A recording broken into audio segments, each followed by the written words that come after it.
ജനസംഘ സമ്മേളനം എന്ന് വെച്ചാൽ ഇത് മുഴുവൻ നമുക്ക് നടത്തിക്കൊണ്ടുപോകാനായിട്ടുള്ള കഴിവില്ല എന്നുള്ളൊരു ധാരണയുണ്ടായിരുന്നു അവിടെ. അപ്പോൾ ദീൻദയാൽജി അതിനു മുമ്പ് തൃശ്ശൂർ വെച്ച് നമ്മുടെ ഒരു സ്റ്റേറ്റ് പ്രവർത്തകന്മാർക്ക് വേണ്ടിയിട്ടൊരു 4 ദിവസത്തെ പഠനശിബിരം നടത്തിയിരുന്നു. ആ പഠനശിബിരത്തിൽ ജനസംഘത്തിൻ്റെ അടിസ്ഥാനപരമായിട്ടുള്ള കാര്യങ്ങൾക്ക് പുറമെ ഈ സമ്മേളനങ്ങൾ എങ്ങനെ നടത്തണം എന്നുള്ളതിനെക്കുറിച്ചാണ് അദ്ദേഹം പറഞ്ഞത്. അതിനെ ഓരോ കാര്യങ്ങളും അദ്ദേഹം പറഞ്ഞിരുന്നു. അപ്പോൾ ആ കൂട്ടത്തിൽ ഇതിൽ നിങ്ങളെ സഹായിക്കാനായിട്ട് ഏറ്റവും പറ്റിയ ഒരാളെ ഞാൻ അയക്കാം എന്ന് പരമേശ്വരനോട് പറഞ്ഞു. അങ്ങനെ മഹാരാഷ്ട്ര സംസ്ഥാനത്തിൻ്റെ സംഘടനാ കാര്യദർശിയായിരുന്ന രാംഭാവു ഗോഡ്ബോലെ എന്ന് പറഞ്ഞ ഒരാളെ കേരളത്തിലേക്ക് അയക്കുകയാണ് ചെയ്തത്. അദ്ദേഹം സമ്മേളനം തുടങ്ങുന്നതിൻ്റെ ഒരു മാസം മുമ്പ് വന്നു. എന്നിട്ട് അവിടുത്തെ സ്ഥിതിഗതികളും അതിൻ്റെ സ്റ്റോക്കൊക്കെ എടുത്തു. സംഘത്തിൽ നിന്നാണെന്നുണ്ടെങ്കിൽ സമ്മേളനത്തിൻ്റെ ചുമതലകൾക്ക് ആവശ്യമുള്ള എന്തും ചെയ്യാൻ ഉള്ള അധികാരം കൊടുത്തിട്ട് ഭാസ്കർറാവു ഹരിയേട്ടനെ ഏൽപ്പിച്ചു.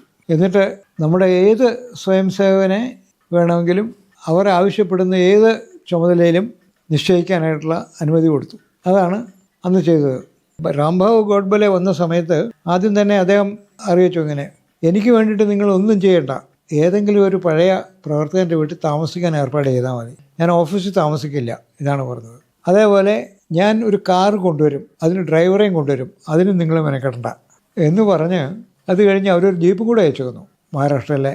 അദ്ദേഹം ഒരു ദിവസം ബോംബെയിൽ നിന്ന് കാറിൽ വന്നു, നമ്മുടെ ഓഫീസിൽ വന്ന് താമസിച്ചു. അവിടെ നെന്മിനി ബാലകൃഷ്ണൻ എന്ന് പറഞ്ഞൊരു പലചരക്ക് കച്ചവടക്കാരനുണ്ട്. ഇപ്പോൾ അവരുടെ കടയുണ്ടോയെന്ന് എനിക്കറിയില്ല. ബസ് സ്റ്റാൻഡിലേക്ക് തിരിയുന്നതിൻ്റെ എതിർവശത്താണ് ആ കട. ആ ബാലകൃഷ്ണൻ്റെ വീട്ടിലാണ് താമസിക്കാൻ, പുതിയറയാണ് വീട്, താമസിക്കാൻ ഏർപ്പാട് ചെയ്തത്. അപ്പോൾ രാംഭാവു ഗോഡ്ബോലെ ചോദിച്ചു, ഈ വീട് ആരുടെയാണ്? അപ്പോൾ ഇങ്ങനെ നമ്മളൊരു സ്വയം സേവകനാണ്, അയാൾ ബ്രാഹ്മണനാണോ എന്ന് ചോദിച്ചു. അപ്പോൾ സാധാരണ പോയാൽ ബ്രാഹ്മണരുടെ ഹെൽപ്പ് എടുത്തല്ലേ, അല്ല, അയാൾ താഴ്ന്ന സമുദായക്കാരനാണ് എന്ന് പറഞ്ഞു. അതും എന്നെ മതിയെന്ന് പറഞ്ഞിട്ട് ഈ ബാലകൃഷ്ണൻ്റെ വീട്ടിലേക്ക് താമസം മാറ്റി. അദ്ദേഹവും അവിടെ പോയി അവിടെ കൂടി. ആ ബാലകൃഷ്ണൻ്റെ 2 മക്കൾ, ബാലകൃഷ്ണൻ ഇംഗ്ലീഷ് അറിയില്ല, ബാലകൃഷ്ണൻ്റെ ഭാര്യയ്ക്കും ഇംഗ്ലീഷ് അറിയില്ല. 2 മക്കൾ മാഹി സ്കൂളിലാണ് പഠിക്കുന്നത്. മാഹി സ്കൂളിൽ പഠിക്കുന്നവരായതുകൊണ്ട് അവർക്ക് ഇംഗ്ലീഷും ഫ്രഞ്ചും അറിയാം, പിന്നെ മലയാളവും. അങ്ങനെ ആ വീട്ടിൽ അദ്ദേഹം താമസിച്ചു. 2 മാസം അവിടെ താമസിച്ചു. 2 മാസം അവിടെ താമസിച്ചു കഴിഞ്ഞ് ആ വീട്ടിലെ അംഗമായി. മൈ ഹൗസ് എന്നാണ് പറയുക. ആ വീട് നോൺ വെജിറ്റേറിയൻ ആണ്, അതിന് തടസ്സമുണ്ടോ എന്ന് ചോദിച്ചു. പറഞ്ഞു, എനിക്കത് തടസ്സം, ഞാനും നോൺ വെജിറ്റേറിയൻ ആണെന്ന് പറഞ്ഞു. ഈ മഹാരാഷ്ട്ര ബ്രാഹ്മണരിൽ അധികവും നോൺ വെജിറ്റേറിയൻസാണ്, വെജിറ്റേറിയൻ അല്ല, നിർബന്ധമുള്ളവരല്ല. ഏതോ ഒരു വിഭാഗക്കാർ മാത്രമേ ഉള്ളൂ വെജിറ്റേറിയൻ ആയിട്ടുള്ളൂ. ബാക്കി മുഴുവൻ.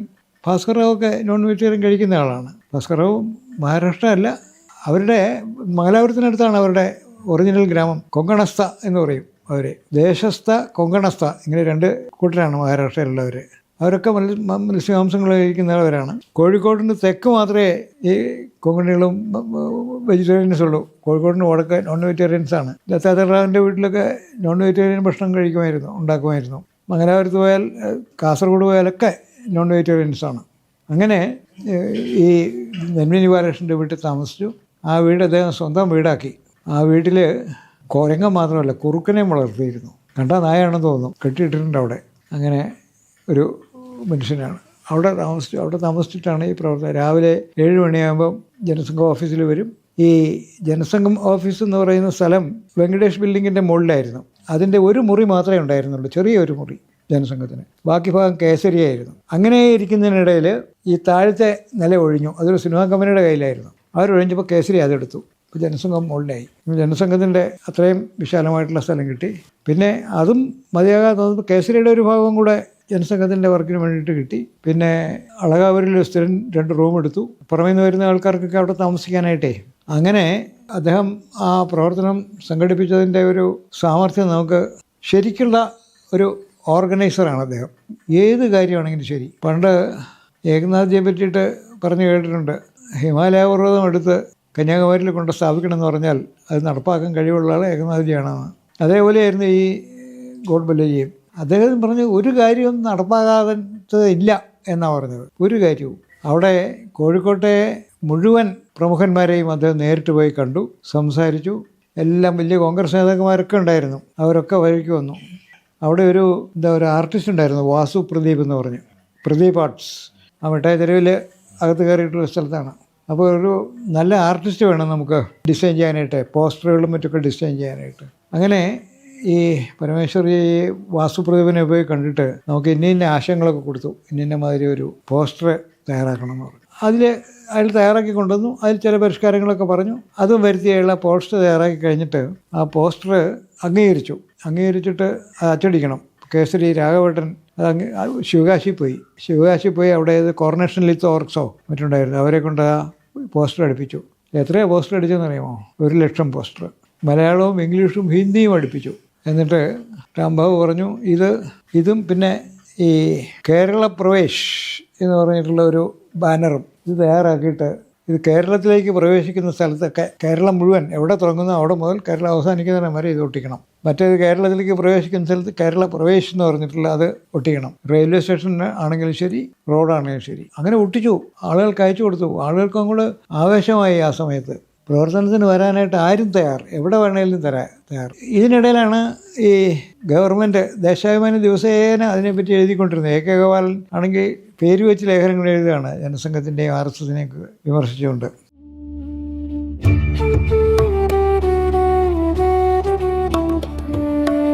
ഇത്രയും ആളുകൾക്ക് ഭക്ഷണം കൊടുക്കണമല്ലോ.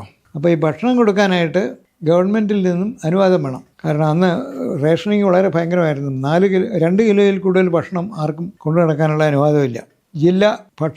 ജില്ലാ സോണുകളാണ്. ഒരു ജില്ലയിൽ നിന്ന് മറ്റൊരു ജില്ലയിലേക്ക് ഭക്ഷണം കൊണ്ടുവരാൻ നിവൃത്തിയില്ല. ഭക്ഷ്യധാന്യം കൊണ്ടുവരാൻ നിവൃത്തിയില്ല. അരിയോ ഗോതമ്പോ ഒരു ചെറിയ സഞ്ചിയിൽ പോലും കൊണ്ടുവരാൻ നിവൃത്തിയില്ല.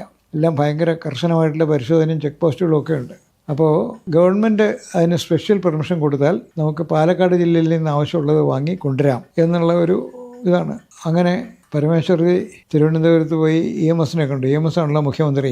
അപ്പോൾ ഇങ്ങനെ ഒരു 6,000 പേർക്ക് ഉള്ള 3 ദിവസത്തേക്കുള്ള ഭക്ഷണത്തിനുള്ള അരിയും ഗോതമ്പും അനുവദിക്കണമെന്ന് പറഞ്ഞു. ഇത്രയും പേരൊക്കെ വരുമോ എന്ന് ചോദിച്ചു അത്രേ. എന്നിട്ട് അത് അനുവദിച്ചില്ല റേഷൻ കൊണ്ടുവരാൻ. എനിക്ക് അതിന് സമയത്ത് എന്ത് ചെയ്യണം? പരമേശ്വരജി ഉടനെ തന്നെ നമ്മൾ ഈ പ്രതിനിധികൾക്ക് എൻട്രി ഫോമൊക്കെ ഉണ്ടല്ലോ, അതെല്ലാം നിർദ്ദേശങ്ങളൊക്കെ ഓരോ സംസ്ഥാനങ്ങളിലേക്കും അയച്ചു കൊടുത്തിരുന്നു. അങ്ങനെ കൊടുക്കുന്ന ആ നിർദ്ദേശങ്ങളുടെ കൂട്ടത്തിൽ സമ്മേളനത്തിന് വരുന്ന പ്രതിനിധികൾ 3 കിലോ അരിയോ ഗോതമ്പോ കൊണ്ടുവന്നിരിക്കണം എന്നൊരു നിർദ്ദേശമാണ് പോയത്. പിറ്റേ ദിവസം പത്രസമ്മേളനം വിളിച്ചത് പറഞ്ഞു, ഗവൺമെൻറ് ഭക്ഷണ സാധനം കൊണ്ടുവരുന്നത് ജില്ല നിരോധിച്ചു. ഇങ്ങനെ നിരോധിച്ചത് കാരണം ഇങ്ങനെ മറ്റു സംസ്ഥാനങ്ങളിൽ നിന്ന് വരുന്ന പ്രതിനിധികളെല്ലാം എല്ലാവരും പ്രതിനിധികളായിട്ട് വരുന്നവരെല്ലാം 3 കിലോ അരിയോ ഗോതമ്പോ കൊണ്ടുവരണം എന്ന നിർദ്ദേശം കൊടുത്തിട്ടുണ്ടെന്ന് പറഞ്ഞു. ആ വീട്ടിലായി ഗവൺമെൻറ്. അവസാനം മന്ത്രിസഭ ചേർന്നിട്ട് അരി മേടിക്കാനായിട്ടുള്ള അനുവാദം കൊടുത്തു. അങ്ങനെ പാലക്കാട് നിന്ന് അരി വാങ്ങി കൊണ്ടുവരാനായിട്ടുള്ള അനുമതി അങ്ങനെ കിട്ടി. പിന്നെ വേറെ 1-2 കാര്യം കൂടെ അതിൽ ചെയ്യാനുണ്ട്. ഈ സമ്മേളനത്തിന് വേണ്ടിയിട്ട് കൊടികൾ വേണമല്ലോ. എല്ലാ സ്ഥലത്തും മുഴുവൻ സ്ഥലത്തും കൊടി കെട്ടണമെന്ന് പറഞ്ഞിട്ട് അങ്ങനെ 10,000 കണക്കിന് കൊടികൾ വേണം. അപ്പോൾ അതിന് ഈ കടകളിൽ ഈ കാവ്യക്കടകളിൽ കൊടിയില്ല. അപ്പോൾ നമ്മുടെ സുധീരനുണ്ടായിരുന്നു അവിടെ, മണ്ഡലയിടത്ത് സുധീരൻ. അയാൾ പറഞ്ഞു, നമുക്ക് ഇവിടെ ഒരു തുണിമില്ലുണ്ട്, ആ തുണിമില്ലിൽ പോയിട്ട് വെള്ളത്തുണി മേടിച്ചിട്ട് അത് കളർ മുക്കിച്ചാൽ മതി, ഇവിടെ ഇങ്ങനെ ഡൈ ചെയ്യുന്ന ഒരാളുണ്ട് എന്ന് പറഞ്ഞിട്ട് അവിടെ നിന്ന് ഇങ്ങനെ ആ തുണി ഉണ്ടല്ലോ, വലിയ റിയലായിട്ടുള്ള തുണി, അത് മേടിച്ചു കൊണ്ടുവന്നിട്ട് അതും പിന്നെ അതിൽ അടയാളം, ദൈവത്തിൻ്റെ അടയാളം വയ്ക്കണം. അങ്ങനെ 10,000 കണക്കിന് കൊടികളുണ്ടാക്കി അവിടെ. അതൊക്കെ ഓരോ ഡിപ്പാർട്ട്മെൻറ്റ് ഇത്രയും വിപുലമായിട്ടുള്ള രീതിയിലൊരു കാര്യം എടുക്കാൻ കഴിയുന്നറിയില്ല. ആ ആർട്ടിസ്റ്റ് ആണെന്നുണ്ടെങ്കിൽ വാസു പ്രദീപ്, അയാളെ കൊണ്ട് ഇതേപോലെ ഓരോ കാര്യങ്ങൾ ചെയ്യിച്ചു. ഈ സമ്മേളന സ്ഥലത്ത് നമ്മൾ പ്രദർശിപ്പിക്കാനായിട്ടുള്ള സീനറികൾ, നേതാക്കന്മാരുടെ പടങ്ങൾ, ഇതൊക്കെ അയാളെ കൊണ്ട് വരപ്പിച്ചു. അത് വെച്ചു.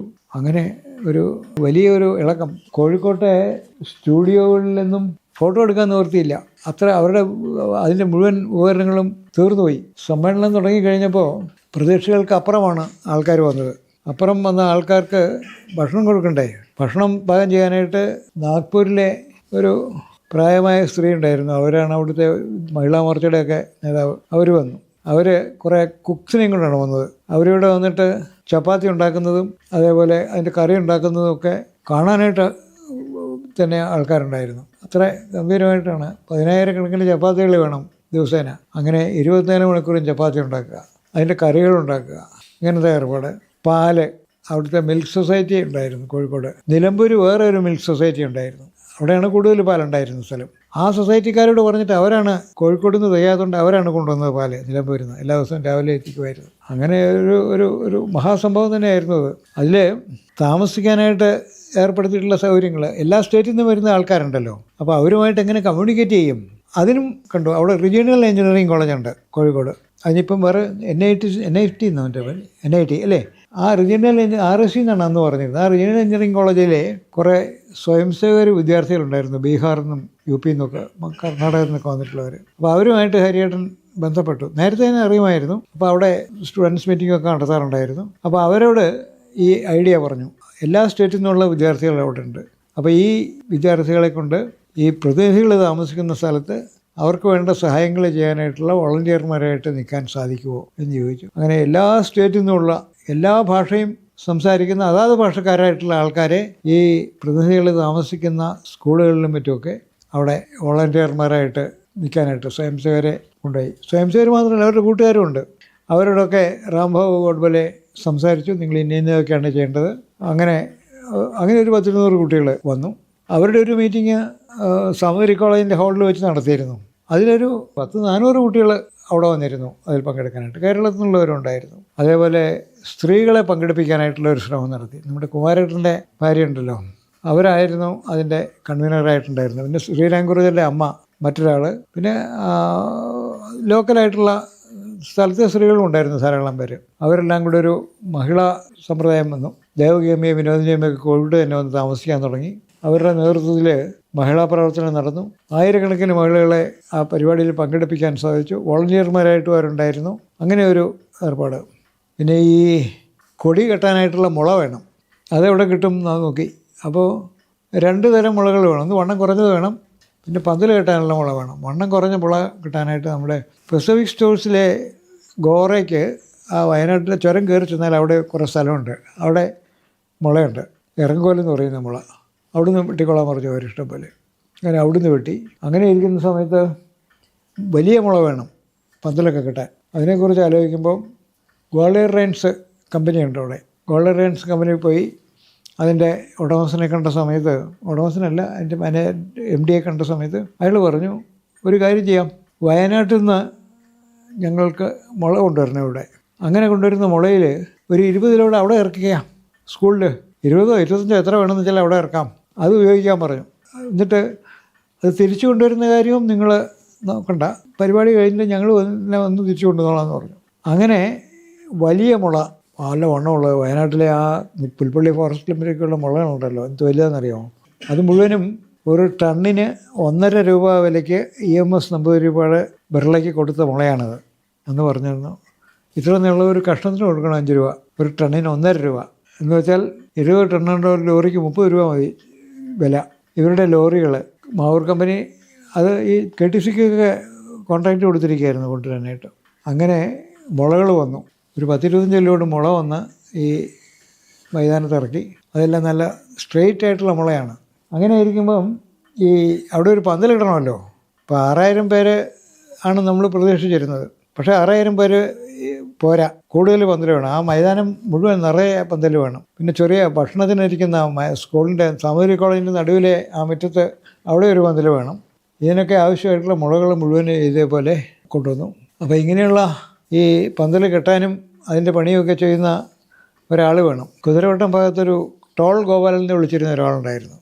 അയാൾ ഇങ്ങനെയുള്ള കോൺട്രാക്റ്റൊക്കെ ചെയ്യുന്നയാൾ, ചെറിയ പന്തലൊക്കെ കെട്ടിക്കൊടുക്കും. ആ ടോൾ ഗോപാലനോട് ചോദിച്ചു ഇത് കെട്ടാമെന്ന്. ഇത്രയും വലിയ പണി കണ്ടപ്പം ഗോപാലൻ പറഞ്ഞു, ഇതെങ്ങനെ, ഇതെനിക്ക് പറ്റുന്നില്ലല്ലോ എന്ന് പറഞ്ഞു. അപ്പോൾ പിന്നെ കോട്ടയത്തെ ശിവരാമൻ നായരുണ്ട്. ശിവരാമൻ നായരാണ് ഏത് പന്തലും കെട്ടുക. അപ്പോൾ ശിവരാമൻ നായരെ പോയി കണ്ടിട്ട് ഇങ്ങനെ പന്തലിട്ട് തരാമോ എന്ന് ചോദിച്ചു. ശിവരാമൻ നായർ കോട്ടയത്തില്ല, ശിവഗിരി തീർത്ഥാടനമാണ്, അവിടെ പോയിരിക്കുകയാണ്. അവിടുത്തെ പന്തൽ പണി ഇതാണ്. ഇത് ഞാൻ 10-20 വർഷമായിട്ട് ചെയ്യുന്ന പരിപാടിയാണ്, എനിക്ക് ഇത് വിട്ടുപോരാൻ നിവൃത്തിയില്ല, വേറെ ആരെങ്കിലും കൊണ്ട് നിങ്ങൾ ചോദിക്കുക. ഇവിടുന്ന് സാധനങ്ങളൊക്കെ ഉണ്ട്, പക്ഷേ ഇവിടുന്ന് ഈ സാധനങ്ങളായിട്ട് കോഴിക്കോട്ട് വരണ്ടേ? മദ്രാസിൽ പോകുന്നതിനേക്കാളും പ്രയാസമാണ് കോഴിക്കോട്ട് പോകുന്നതിനെന്നാണ് അയാൾ പറഞ്ഞത്. നേരിട്ട് ബസ്സില്ല, റോഡില്ല, റോഡ് കംപ്ലീറ്റ് ആയിട്ടില്ല കോഴിക്കോട്ടേക്കുള്ളതേ. അപ്പോൾ അയാൾ പറഞ്ഞു, ഞാനൊരു കാര്യം ചെയ്യാം, അവിടെ പന്തൽ പണിക്കാരുണ്ടല്ലോ അവരെ കൊണ്ട് എന്ന് പറഞ്ഞിട്ട് അയാൾ പന്തൽ കെട്ടേണ്ടത് എങ്ങനെയാണ്, അതിൻ്റെ സ്കീം എന്താണ് എന്നൊക്കെ ഒരു കടലാസിൽ വരച്ച് തന്നു. കയറിട്ട് കെട്ടുന്ന സമയത്ത് അത് അഴിഞ്ഞു പോകാതിരിക്കാനായിട്ട് കെട്ട എങ്ങനെ വേണം എന്നുള്ളതിൻ്റെ ആ കെട്ടിൻ്റെ ചൊറയില്ലേ, ആ ചൊറയൊക്കെ കാണിച്ചിട്ടുള്ള ഏർപ്പാട് ഇതൊക്കെ ചെയ്ത് തന്നു. അതും കൊണ്ടുവന്ന് ഈ ടോൾ ഗോപാലിൻ്റെ അടുക്ക കൊടുത്തു. അത് വെച്ച് തന്നെ അയാൾ ചെയ്തു. അങ്ങനെ വലിയ പന്തലുണ്ടായി. അങ്ങനെ ഓരോ കാര്യത്തിനും പ്രശ്നമാണ്. അവിടെ തറയിൽ ആളുകൾക്ക് ഇരിക്കാൻ വേണ്ടിയിട്ട് കസേരകൾ, അതിൻ്റെ അത് 10,000 കസേര എടുക്കാനില്ല എന്ന് കോഴിക്കോട്ട് വാടകക്കാരും അതും ഇതുമൊക്കെ ആയിട്ട് കിട്ടാവുന്ന കസേര ഏതാണ്ടൊരു 2000 കസേരകളുണ്ടായിരുന്നു. അത് കുറേ ഭാഗത്തിട്ടു. ബാക്കി മുഴുവൻ നിലത്ത് ഇരിക്കാൻ വേണ്ടിയിട്ടുള്ള ഇതുണ്ട്. അവിടെ ഒരു രാമനാട്ടുകരയ്ക്ക് അപ്പുറത്ത് വിരിപ്പ് ഉണ്ടാക്കുന്ന ഒരു കമ്പനി ഉണ്ടായിരുന്നു ആ സമയത്ത്. തറ വിരിക്കാവുന്ന ചൗക്കളമില്ലേ, അതേപോലത്തെ. അവരോട് പറഞ്ഞു, അവരുടെ കയ്യിൽ അത്രയും എടുക്കാനുണ്ടാവില്ല, പക്ഷേ സമ്മേളനം ആകുമ്പോഴത്തേക്കും ഉണ്ടാക്കി തരാം എന്നൊക്കെ പറഞ്ഞ് അത് ചെയ്തു. അവർ കസേരകളാണ് അന്ന് 2000 കസേര എടുക്കാനേ ഉള്ളൂ ആകെ. അങ്ങനെ ഇത്രയൊക്കെ വിശാലമായിട്ട് ചിന്തിക്കാനും അത് വളരെ എഫിഷ്യൻ്റായിട്ട് എക്സിക്യൂട്ട് ചെയ്യാനും പറ്റിയ ഒരാളായിരുന്നു നമുക്ക് കിട്ടിയ രാംഭാവ് ഗോഡ്ബോലെ. മഴ പെയ്താൽ എന്ത് ചെയ്യുന്നുള്ളതായിരുന്നു പ്രശ്നം. മഴ പെയ്താൽ നനയല്ലാതെ പറയാൻ യാതൊരു നിവൃത്തിയില്ല കോഴിക്കോട്ടാന്ന്. പക്ഷേ ആ 3 ദിവസവും മഴ പെയ്തില്ല, അതിന് മുമ്പ് അതിന് ശേഷവും പെയ്തില്ല.